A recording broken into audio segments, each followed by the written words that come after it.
अगर धान की फसल में ज़्यादा उत्पादन लेना है तो अभी से ये 5 ज़रूरी काम आपको निपटा लेने चाहिए ताकि आप बाद में कोई दिक्कत ना हो, आपको अच्छा और ज़्यादा उत्पादन मिल सके। 5 कौन सी बातें आपको ध्यान देना है ये तो बताएंगे ही बताएंगे, साथ में कुछ अन्य जानकारी भी देंगे, कल्ले कैसे बढ़ा सकते हैं, उत्पादन कैसे बढ़ा सकते हैं।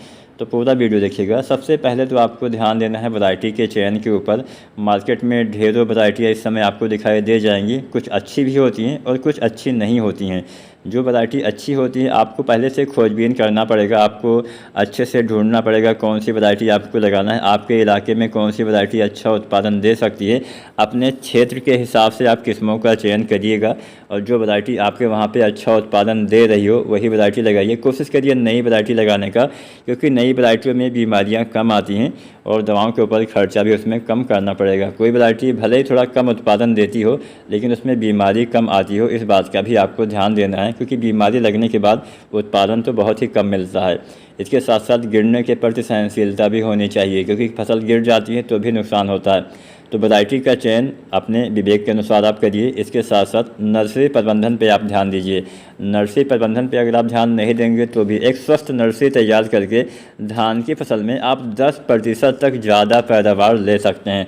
स्वस्थ हरी भरी नर्सरी तैयार करने के लिए अच्छे से नर्सरी के खेत की तैयारी करिए। बीज को उपचारित करना भी आवश्यक होता है। कार्बेंडाजिम स्टेप्टोसाइक्लिन से आपको बीज को उपचारित करना चाहिए। बीज को उपचारित नहीं करते हैं तो बहुत सारी बीमारी लगने का खतरा बढ़ जाता है। बहुत सारे रोग बीमारी बीज जनित ही होते हैं, जैसे आपका जो झंडा रोग हो गया, बकानी रोग हो गया, ऐसे बहुत सारी बीमारियां होती हैं जो बीज से फैलती हैं। तो बीज को उपचारित आपको अवश्य करना चाहिए। अच्छे से नर्सरी तैयार करेंगे तो ही अच्छा रहेगा। इसके साथ साथ समय से आपको सब कुछ करना पड़ेगा। समय से आप एक तो नर्सरी डालिए और लगभग 21 से 25 दिन के पौधे की रोपाई कर दीजिए। बहुत ज़्यादा दिन वाले पौधे की रोपाई करेंगे, कल्ले कम आएंगे। जब कल्ले फुटाव कम होगा तो उत्पादन पे भी आपको फ़र्क दिखाई देगा। तो औसतन 25 दिन तक या फिर अधिकतम 30 दिन तक आपको रोपाई कर देनी चाहिए।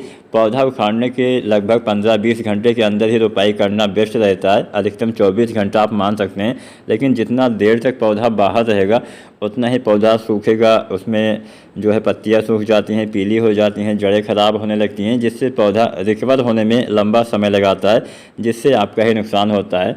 तो पौधा उखाड़ने के बाद पौधे को किसी छायादार जगह पे नमी वाले क्षेत्र में रखिए तो ही बेहतर रहेगा। सीधा धूप के नीचे ना रखिए, नहीं तो पत्तियां ज़्यादा झुलस जाएंगी तो रिकवर होने में लंबा समय लगेगा।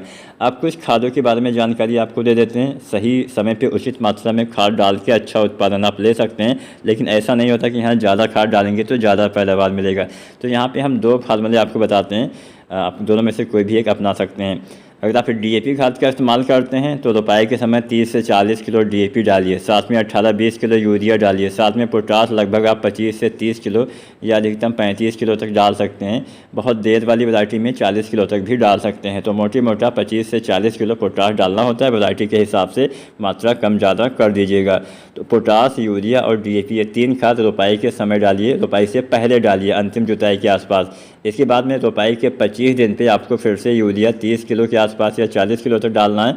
साथ में जिंक 33% वाला 5 से 7 किलो डालिए। उसके बाद में रोपाई के 40-45 दिन पे आप फिर से यूरिया डालिए, लगभग 30 से 40 किलो। तो यहाँ पे पहला फार्मूला हो गया डीएपी वाला। अगर आप सिंगल सुपर फास्फेट का इस्तेमाल करते हैं तो 90 से 100-110 किलो तक आप डाल सकते हैं। इसके साथ में आपको यूरिया रोपाई के समय 30 से 40 किलो तक इस्तेमाल करना है। इसके साथ में आपको पोटास भी वही 30-35 किलो तक इस्तेमाल करना चाहिए। बाद में यूरिया उतनी ही मात्रा में डालना चाहिए, 30-40 किलो 25 दिन पे, फिर से 30-40 किलो 40-45 दिन पे। तो आप धान में अच्छा उत्पादन अवश्य ले पाएंगे। कुछ घुलनशील खादों की भी बात कर लेते हैं। पहला एनपीके आपको डालना चाहिए, एनपीके 19-19-19 रोपाई के 25 या 30 दिन पर।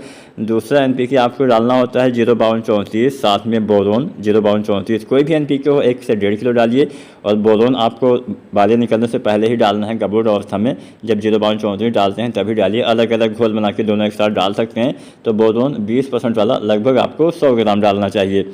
इसके बाद में बालियाँ जब निकल आती हैं बाहर तो एक एनपीके आपको डालना चाहिए, एनपीके 0050, या फिर अगर थोड़ा बहुत नाइट्रोजन की कमी दिखती है तो आप 13045 डाल सकते हैं। दोनों में से किसी एक ही एनपीके का इस्तेमाल आपको करना चाहिए। कुछ अन्य ग्रोथ प्रमोटर भी आप चाहें तो बजट है तो डालिए। सागरिका वगैरह भी आप रोपाई के समय या 10 दिन तक 10 किलो या 8 से 10 किलो मात्रा डाल सकते हैं, तो अच्छे कल्ले भी आएंगे, अच्छा उत्पादन भी आपको मिलेगा। तो इसके साथ साथ सिंचाई प्रबंधन पे भी आपको ध्यान देना पड़ेगा। सही समय पे आप पानी डालते रहेंगे तो धान में अच्छा उत्पादन आपको अवश्य मिलेगा। खेत की अच्छे से निगरानी भी करते रहिएगा। तो उम्मीद करते हैं आज की वीडियो जानकारी अच्छी लगी होगी। वीडियो पसंद आई है तो लाइक शेयर करें। चैनल को सब्सक्राइब नहीं किया है तो फार्मिंग विद SRJ चैनल को सब्सक्राइब करें।